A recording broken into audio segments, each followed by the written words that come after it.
श्वेता शर्मा है। मैं class 7th में पढ़ती हूँ और 11 साल की हूँ।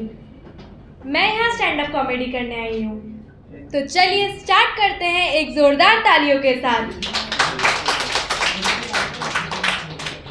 आपको पता है, जब भी शादी का न्योता या इनविटेशन आता है ना, बड़ी खुशी होती है।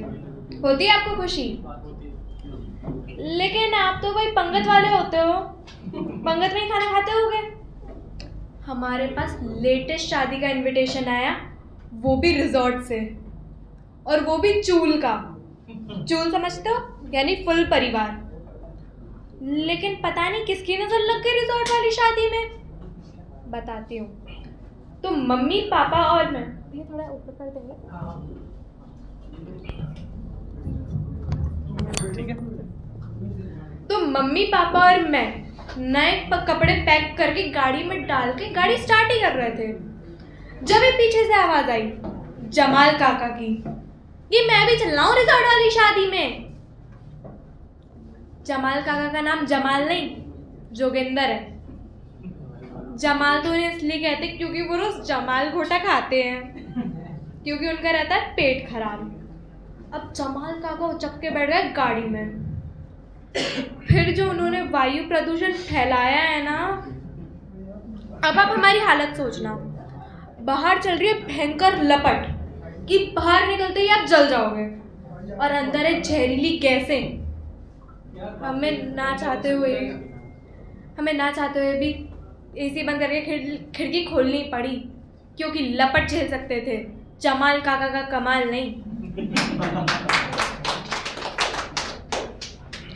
हम अपनी जान को जोखिम में डालते डालते आखिरकार पहुंच गए रिजॉर्ट में।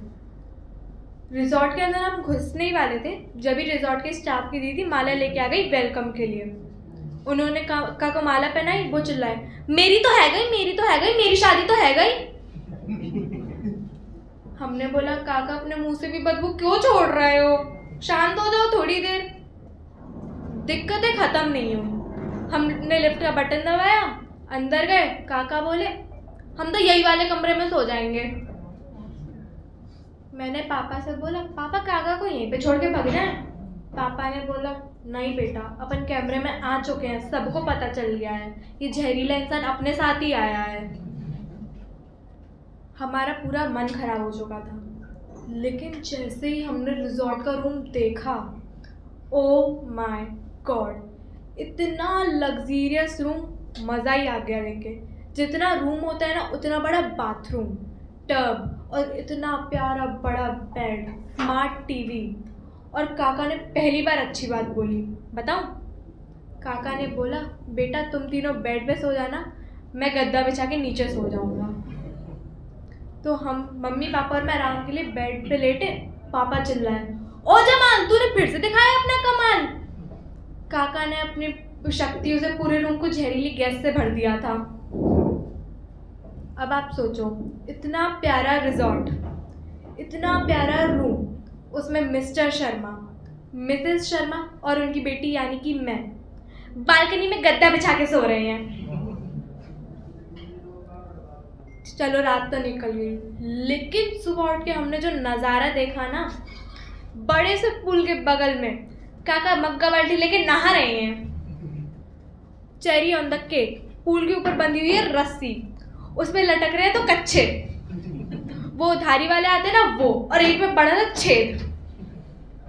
इस नज़ारे के बाद लड़के वाले, लड़की वाले तथा रिजॉर्ट का पूरे स्टाफ ने हमारा बैग पैक किया और पूरे गड्डी में भर दिया।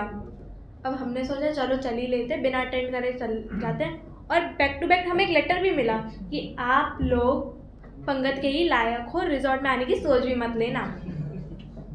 तो हम गए। अब हम सिटी के थोड़ा बाहर ही निकले थे।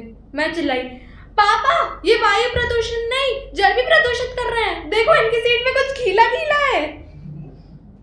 पापा चिल्लाए, ए जमाल, कौन सा है तेरा धमाल? काका बताऊं क्या बोलते हैं, अरे भैया वो भूख लग रही थी तो पजामे की जेब में 4 रसगुल्ले डाल के ले आया था, वही पिचक गए तो चाशनी निकल रही है। अब देखो, अब कहीं ऐसे पंगत या भंडारा हो ना तो मुझे बता देना, क्योंकि रिजॉर्ट से हम बैन हो चुके हैं ना। तो थैंक यू।